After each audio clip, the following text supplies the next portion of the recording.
Hi, I'm Sam, Wave Room Supervisor at Tioga Limited. Today I'm going to show you our selective solder process. At Tioga we have an Ersa Versaflow 335 selective soldering machine. This is what I'll be demonstrating to you today. The process starts with the boards which come to us from our through-hole department. I precisely create a program using Ersa CAD software which ensures the flux and solder are delivered to exact locations on the circuit board.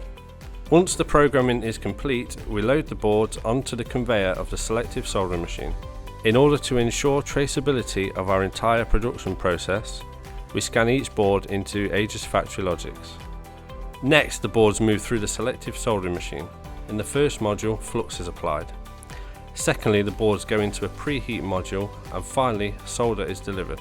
In the machine we have two separate soldering modules, which helps us to increase our department efficiency. After the soldering process is complete, we carefully depanel the boards from their frame. The next stage of the process is inspection, which is where these boards are heading next. If you enjoyed this video, please like, share and subscribe to our channel.